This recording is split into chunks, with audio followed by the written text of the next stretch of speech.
Hey guys, and thanks for joining me in the front yard today. I'm going to be working in the garden, and I won't rely on you to stay with me the entire time, but I'm going to give you a sampling of all of the chores that need to be done in this space. Forgive me, it's very windy today and there's power equipment going in the neighborhood, but hopefully you can hear me. If the audio goes in and out, that's probably why, but it's kind of nice to have a breeze so that I don't get too hot whilst I'm working. I told you in the past that the front yard after spring is kind of on autopilot, and by that I mean it doesn't get a whole lot of attention.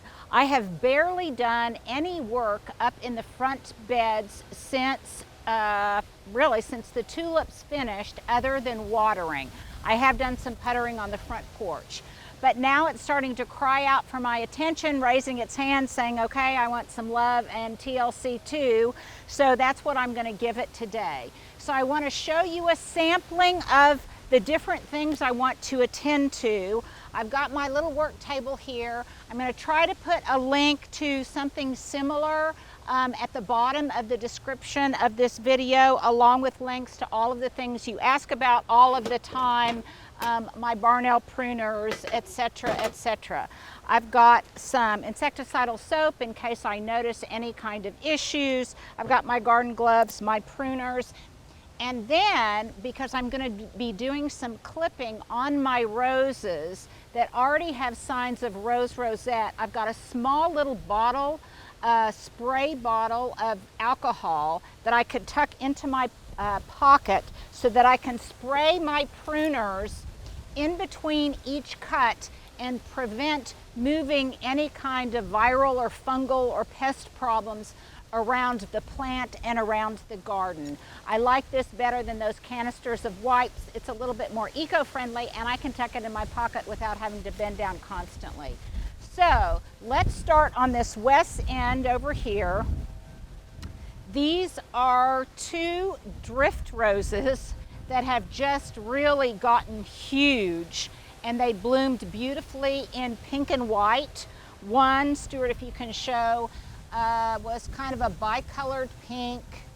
It's just about finishing its bloom, and I can't remember the name of it, I apologize. This one in the back was a Diana. It bloomed beautifully in white, but now it's finished. It's been inordinately hot for the latter part of May and the first part of June. Normally these would still be in full bloom, but because it's been so hot and windy, the flowers haven't lasted as long. So I made a decision this year that I wanted to make this a little bit less labor intensive, because as you can imagine, there are so many spent buds. Stuart, if you can show them some of the spent blooms, that I would be spending a whole lot of time completely deadheading this at regular intervals. So I've decided to do something that will help it maintain its beauty, but also make it a little bit less labor intensive and also delay some of its beauty for later in the season. This rose, both of these roses, happen to put on beautiful rose hips. And by rose hips, I mean those little buds that are at the base of the spent bloom, if you can see that there. These will continue to increase in size, and they will turn orange over time. So rather than deadheading all of these spent blossoms for repeat bloom, I think I am going to just let those rose hips mature and color up. Another reason I'm doing this is because we're getting ready to go into the very hot, the very windy stretch of summer, and any blooms that come out just aren't going to last very long anyway. So I think I'm going to delay the beauty of this for a little bit later. So you guys always ask what kind of pruners I use. These are Coronas. I actually have several different types that I use, but I'll put a link at the bottom to some of my favorites. And then here I've got my little spray bottle of alcohol that I can tuck into my pocket. Now, these have really been pretty healthy and disease resistant, especially to things like black spot. I periodically am pruning them to reduce their size. Let me show you over here. This is how windy it's been. I've got one of my Eugenia topiaries nestled here, and it's been so windy it blew over even this heavy pot, so I will kind of set it aright. Now, despite the fact that these are relatively disease resistant, it does have signs of rose rosette, which I'm sure it caught from the neighbor's roses that had rose rosette and they weren't removed in time. I have been able to cut it out and kind of keep it under control, so I'm going to do that now.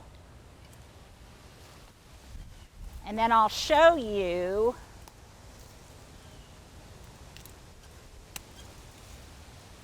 what it looks like. This is what rose rosette looks like, and I'll go into greater detail about this problem later, but what it does is it starts establishing a witch's broom effect at the end where the blooms are concentrated. There's lots of prickly thorns. It tends to look contorted, and that's a sign of rose rosette. And the buds never completely bloom in their entirety. So I will not put this in the compost pile. I will make sure to put it in the trash. And the other thing I'm going to make sure of before I do any more deadheading is, because now my pruners are infected, I am going to spray them again with some rubbing alcohol.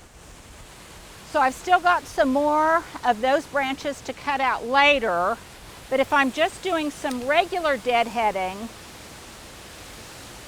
all I'm going to do is just take a branch, let me get a good one, and I'm just going to cut it back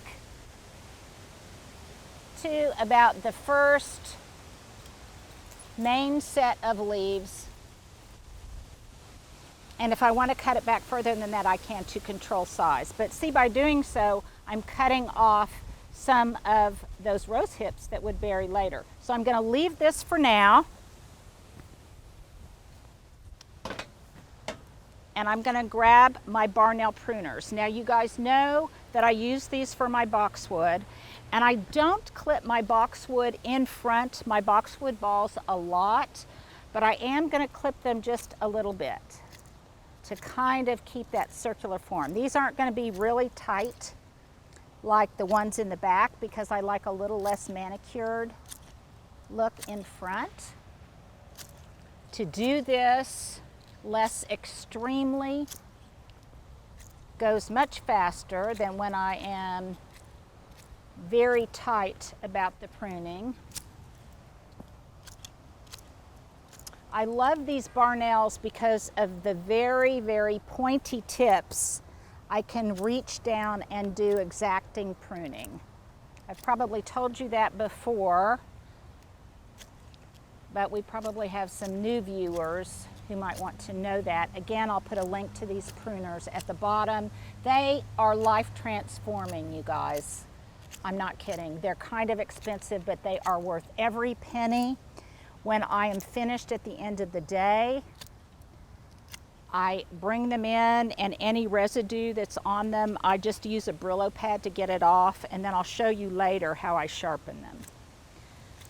So this is what I'm doing to the boxwood. Since there's not a lot of clippings that are dropping, I don't worry about putting a tarp under it or anything to catch the prunings.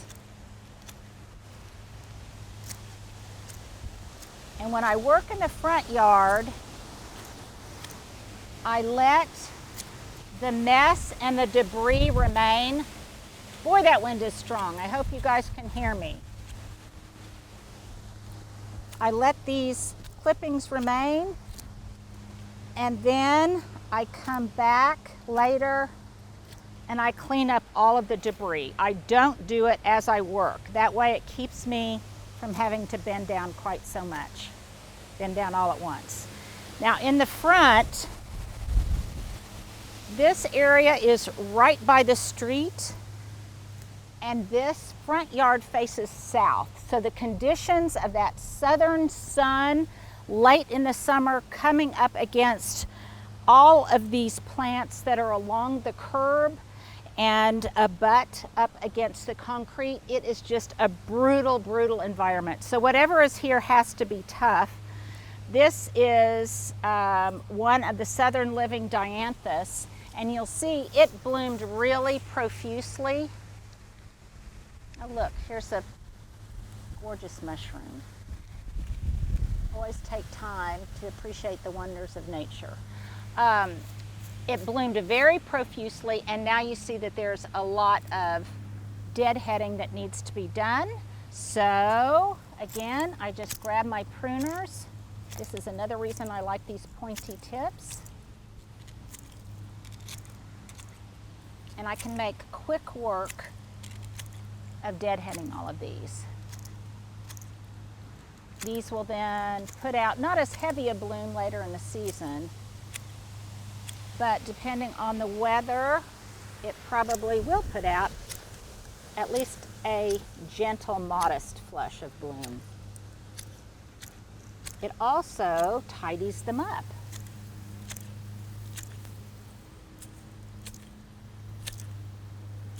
Sometimes you have to get just the right angle for a clean cut.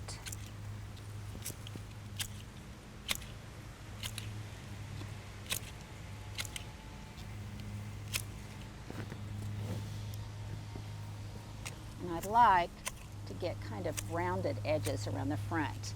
Now, I also did this to all of my creeping phlox that you recall was blooming in glorious lavender along with the tulips earlier. And I did that right after they finished blooming. So there's that chore. I will come back and finish that. I won't make you guys hang with me on that chore.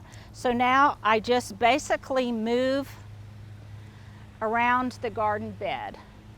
I will come back later when I water. I'll straighten that Eugenia topiary. I'm looking in here what needs to be done. All of the Nana Nandina in the back is pretty much, it requires absolutely no maintenance, and I just leave it be. You can see all of these common Shasta daisies are getting ready to really flush out. But I see a little bit of deadheading back here. Stuart, if you can come back in here, I can show I've got some Veronica that is past its prime, and it's gotten a little buggy in here. So again, I'll take my pruners. I'm just going to clip that back, and I'll come back and pick up the remnants later, and I'll give this plant a feed so it blooms again. These are just amazing. This is a Minoan lace. It's related to Queen Anne's lace. It blooms in white. It's finished blooming. I'm going to leave it in place for a while longer because it's going to go to seed, and then I'll set the seed. So I'll just leave that alone. There's a little bit of leaf litter and things in here that I'll worry about later. I love this succulent that grows, I think it is, I'm not exactly sure what variety it is, but it's related to Senecio, I think. I can't remember, but at any rate, it's kind of like wandering Jew or one of those plants. That's not the politically correct term, but you can see that when it starts to get leggy or elongated, I can just pinch it off. Then I can take the stems and I literally can just take a stick or something and I can just tuck that in there, spread it around, and it could completely fill this front border if I let it. And I'm always happy to share cuttings of this for my friends. The lower the sun gets in the sky, the deeper purple this will become over time. So right now, the daisies look absolutely beautiful. I'll have some more clipping to do on these boxwood. I'll come back and do that later. I love the fact that they have really put on a lot of maturity this year. And boxwood, by the way, are very drought resistant once they get established. Most of these are, I think, winter gem. Some of them are baby gem. I've got a hodgepodge of up front. These darker green ones are green mountain, that over time, I barely prune these, and you can notice that over time those green mountain, that variety, tends to take on a gumdrop shape or a candy kiss, Hershey's chocolate kiss kind of form. And I could definitely prune those to be more conical, more columnar if I wanted. But again, I'm all about less work in the front yard rather than more. So I'll finish pruning all of these boxwood very easily. And you'll see that this work goes pretty quickly. There's some sedum autumn joy in here, and people ask me what happens after the tulips and I pull out the pansies. Well, basically this is what happens. There's then room for the other perennials and shrubs to mature, establish girth, grow, take on maturity, and it just kind of fills in. In the past, I have planted some bedding plants along in here, along this walkway. This year I'm not going to, because the sun exposure is just brutal. They never bloom as symmetrically along the path as I'd like, and since I'm about less work this year, I'm just not going to plant anything. I will come back, and I'll show you in a moment. I will come back and mulch this area and make it look tidy. Here's some more of that Minoan lace. I should do some kind of contest, and then whoever wins, I should send them some samplings of seeds from my garden that you can try your own. So I'll leave that alone. The only annual color that I've planted here is some mandevilla vine. And I just kind of sprinkled it around in here. The foxglove that was in bloom before either will get pulled out because of spider mite. Let me show you a sample. When your leaves start getting stippled like this and take on a whitish cast, that's a sign of spider mite. You can do that thing where you hold it over a white piece of paper and see what little creatures fall onto it. But basically, I just look for signs of spider mite in the leaf itself. It's very readily identifiable. The other thing is, it practically always happens to foxglove. So no matter how good my cultural practices are, it practically always happens to foxglove. So I'm going to come in this area. I've got some of this small-leaved golden variegated euonymus that's starting to go vertical, and I want it to grow in a tidier way. But I kind of like the way those tendrils are growing up on the bunny. Because it's been so windy, there are twigs everywhere. When I clean up all the debris later, I will clean that up. I'm going to prune this. I barely even have to bend over with these wonderful pruners.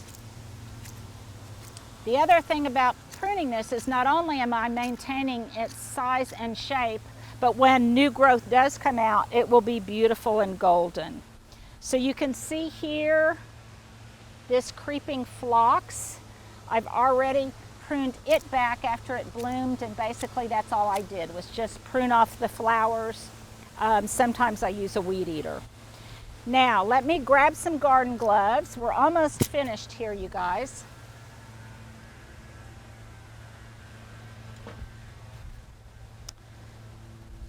And let me show you the kind of mulch that I use. I get it at Lowe's. This is one of the most frequently asked questions I get. I get it at Lowe's. It's called Happy Grow Landscaper Mix. It's an organic garden soil. I sometimes mix some of it in even with my potting soil, but it makes a wonderful mulch because it's like a really good, deep, rich, fine pine. So when I'm ready to mulch this area, I just pull out anything I don't want in there. Pick up any dead leaves. And I don't have to mulch a lot, you guys, because I like to use living mulch. And by living mulch, I mean that things are planted so densely that there's not really room for any weeds to grow. So, Stuart, if you can kind of show that area how pretty this looks. The other reason I like it is because when you place it, it's so fine, it's like a fine pine mulch. It just falls into the cracks and crevices and openings. It's lightweight. It's not any of that hideous colored mulch. And it just looks like beautiful moist soil once you get it in place. It's also a good medium for things to set seed in. So when some of these plants then set seed, it is a receptive medium for the seeds to germinate. And I will do this. It takes about 3 bags to do the entire garden. And I'll do that later. Again, it doesn't take too much time. And I really won't do anything to the rest of the garden except for water for the remainder of the summer. The mandevilla will get fed, of course, so I'll have some spots of color. Let me show you one last thing, you guys. Whenever I want something that has a tendril and I want it to spread, I get some of these stakes. And again, I'll put a link to these. These are indispensable. They're really for drip irrigation line, but I like to secure tendrils, vines, branches of whatever it is to the soil. So then there is plant to soil contact right at a leaf node, and it will start putting out roots, and then it will spread and go horizontal instead of continuing to go vertically. You can see how it started to do that in the back. So by the end of the summer, with some responsible feeding, it will be really wonderful, I think. One thing that I typically do that I neglected to tell you, before I put down the mulch, is I'll give everything one last organic granular feed. I like the products from Espoma. And I'll put that down first. I'll water it in and then I'll put the mulch down. So I appreciate the heck out of you guys helping me in the garden today. Hopefully you have got some ideas that you can translate and put to use in your own garden. Again, I will put links to these products below. The mulch comes from Lowe's, and once this is all done, Stuart and I will make sure that you see it after it's all primped and purdy. As kind of some forecasting, I'm getting ready to do some videos on frequently asked questions. It's hard for me to answer every one of your responses in the comments, but a lot of times the questions are the same. So I'm going to try to answer those in one fell swoop, some of the most frequently asked questions. I'm going to do a whole lot of segments on nothing but rosemary and figs and some of my favorite products and tools that I like to use in the garden. So that is coming ahead, and hopefully you guys will stay tuned. Please make sure to subscribe. Let me know if you like this kind of video, and please, if you know someone who's trying to learn about gardening, because so many people are getting into gardening now. I'm so excited. Make sure that you share these videos with them. So thanks for hanging out with me and helping me in the garden. Now I'm going to finish up.